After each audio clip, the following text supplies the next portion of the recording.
नमस्कार विद्यार्थी मित्रों। कल हमने क्या पढ़ा? पाठ 4 कथनी और करनी, थोड़ा एक गद्यांश पढ़ा। अब हम आगे का पाठ पढ़ते हैं। चलिए। बस्ती के बीच सरकार ने पार्क बनाने की जगह छोड़ रखी थी। बरसात के मौसम में मोहल्ले के एक सज्जन को उसमें फूलों के पौधे लगाने की सूझी।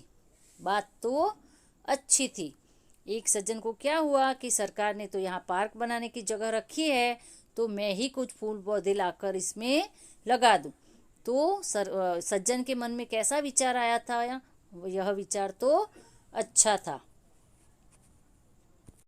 वे कहीं से पौधे लाए और कतार से उन्हें रोपा और उन्होंने अच्छी तरह से देखभाल की, जिसके कारण पौधे बड़े हो गए।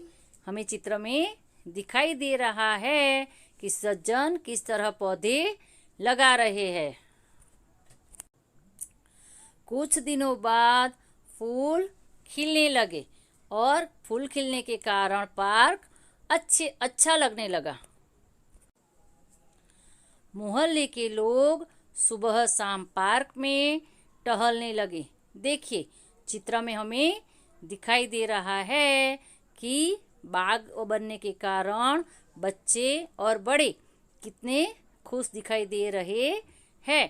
तो यह सज्जन की मेहनत का परिणाम था, जिसके कारण पार्क अच्छी तरह से विकसित हुआ है।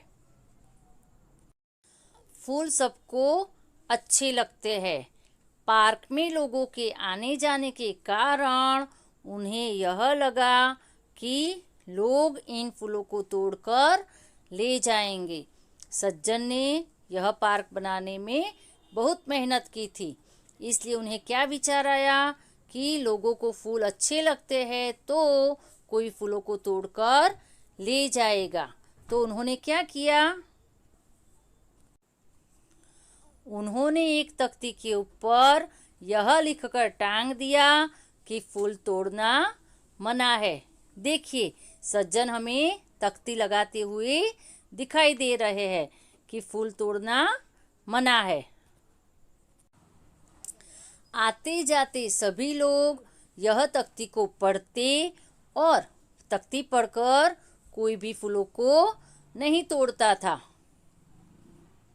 और मज़े की बात तो तब सामने आई जब लोगों ने बड़े सवेरे तख्ती लगाने वाले सज्जन को फूल तोड़ते हुए, जल्दी जल्दी फूल तोड़ते हुए देखा। तब सज्जन को क्या लगा कि यह लोग तो मुझे देख रहे हैं। तो सज्जन ने अपनी शर्म मिटाने के लिए सबसे क्या कहा कि मैं तो फूल पूजा के लिए तोड़ रहा हूँ। विद्यार्थी मित्रों, हमने आगे देखा कि सज्जन ने क्या किया था। तख्ती लगाई थी कि फूल तोड़ना मना है। उन्होंने तख्ती लगाकर सबको मना किया कि फूल नहीं तोड़ने चाहिए, लेकिन वे खुद क्या कर रहे थे? फूल तोड़ रहे थे। तो यह एक उदाहरण है कि इस सज्जन की कथनी और करनी में यहाँ पर हमें क्या दिखाई दे रहा है? अंतर दिखाई दे रहा है। तो विद्यार्थी मित्रों, हमें ऐसा नहीं करना चाहिए। हम जो बोलते हैं वही हमें करना चाहिए, वरना हमें बोलना चाहिए नहीं। आगे देखते हैं।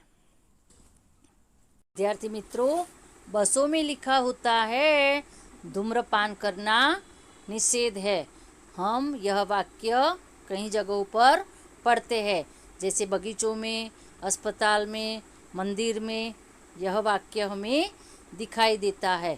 तो यह वाक्य यहाँ बस में भी हमें दिखाई दे रहा है कि धूम्रपान करना मना है। एक बार यात्रा करते हुए एक यात्री ने बीड़ी जलाई और पीने लगा।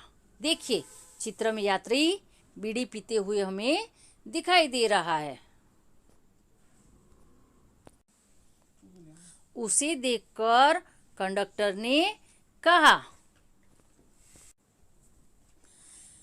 भाई साहब, बस में बीड़ी सिगरेट पीना मना है। देखिए, हमें कंडक्टर यात्री को कहते हुए दिखाई दे रहा है। उसने जलती बीड़ी को खिड़की से बाहर फेंकवा दिया। देखिए, यात्री बीड़ी फेंकते हुए हमें दिखाई दे रहा है। थोड़ी देर बाद कंडक्टर ड्राइवर के कैबिन में जाकर बैठा और सिगरेट जलाई और दोनों पीने लगे। देखिए, पहले कंडक्टर ने क्या कहा था, सिगरेट पीना मना है, लेकिन वह खुद ड्राइवर के कैबिन में जाकर खुद भी पीता है सिगरेट और ड्राइवर को भी सिगरेट जलाकर पीने के लिए देता है। तो आगे कंडक्टर ने तो क्या कहा था, बस में सिगरेट पीना मना है। तो अब यात्री यह देखता है। एक दूसरे यात्री ने यह देखा तो लिखे हुए वाक्य की तरफ इशारा करते हुए कंडक्टर से कहने लगा। क्या कहने लगा? भाई साहब, बस में सिगरेट पीना मना है। देखिए, यात्री कंडक्टर को वाक्य की तरफ इशारा करते हुए दिखाई दे रहा है।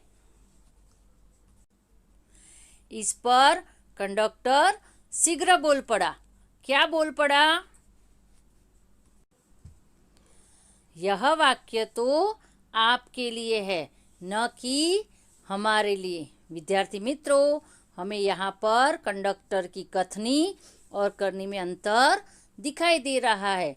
थोड़ी देर पहले उसने यात्री से सिगरेट पीने को मना किया और वह खुद सिगरेट पीने लगता है। तो यहाँ पर दूसरा किस्सा हमें दिखाई दे रहा है कि यहाँ पर कथनी और करनी में अंतर आया है। विद्यार्थी मित्रों, अब हम आगे का पाठ बाद में पढ़ेंगे, लेकिन आप लोगों को मैं जो प्रश्नों के उत्तर भेजती हूँ वह प्रश्नों के उत्तर आपको लिखकर CW की नोटबुक में तैयार करना है और अच्छे अक्षरों से सिरो रेखा बांधकर लिखना है और हिज्जे की या वर्तनी की दोष नहीं होना चाहिए। तो विद्यार्थी मित्रों, अब हम आगे के वीडियो में मिलेंगे। चलिए।